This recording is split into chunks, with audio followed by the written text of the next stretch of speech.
Okay, so let's walk through the results.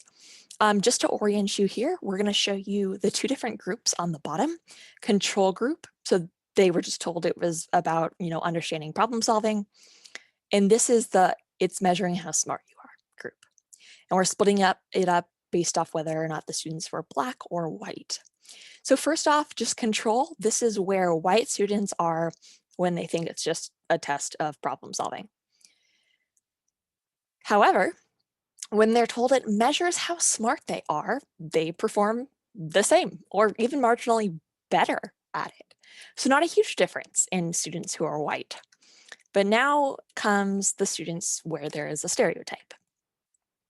So the students where they weren't told it measured intelligence. Do you think Black students would perform better than white students, worse than white students, or the same as white students? Turns out they're the same. So without any sort of pressure about the test measuring intelligence, Black and white students are not meaningfully different. This is not a significant difference between them. So now becomes the real test.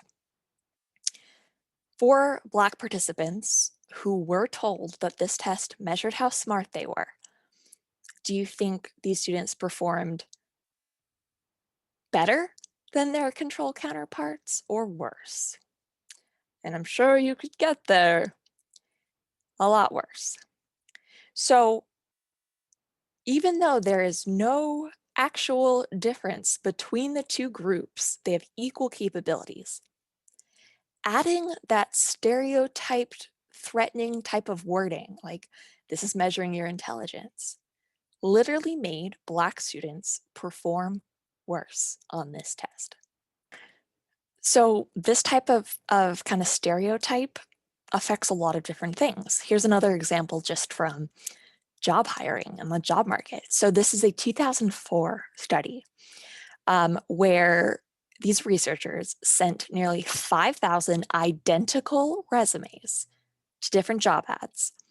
The only thing they did is they changed the name on the resume from fictional applicants that had really white sounding names, things like Emily Walsh or Greg Baker, compared to names that were more African American sounding, things like Lakeisha Washington or Jamal Jones. And the names were randomly assigned to higher quality or lower quality resumes, tried to even out and control for all sort of variables, and they looked to see what happened.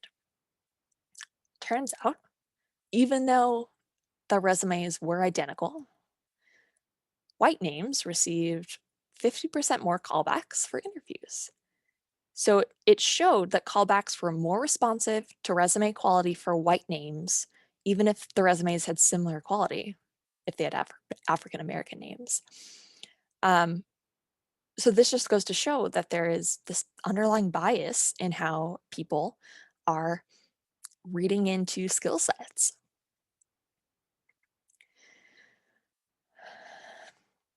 And on a serious, not that those weren't also serious, but this is a more life-threatening note. Here's an outcome I'm sure you're sadly way too familiar with. Police brutality is a big thing because of racial prejudice.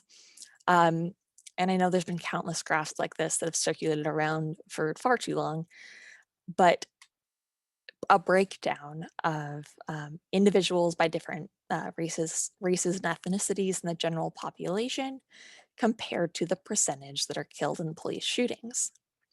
And it's incredibly problematic that individuals of color are killed in police shootings at a much higher rate than they exist in the population. But I want to point out too, prejudice isn't always just racial. So here's an example that resonated with me about gender prejudice too in the workplace.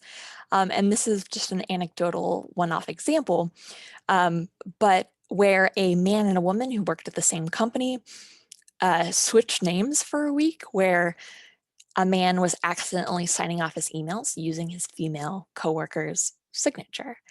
And he was noticing clients responding to him in drastically different ways, even though he was giving out the same advice, working in the same manner. Having clients say that he was rude and impossible to work with and, not competent.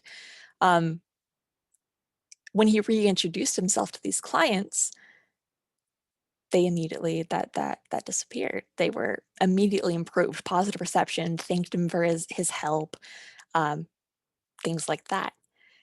So what he's realizing is that it takes a woman so much more time just to establish that she's competent and has the authority to help, whereas a man is able to just kind of already have that established. So he's noticing that he is not any better at his job than his female coworker is. He just has an invisible advantage that he doesn't have to deal with. So this is something that it's hard to really recognize how prevalent these types of prejudices and stereotypes are. But I think examples like this help to kind of demonstrate the different barriers that groups are facing.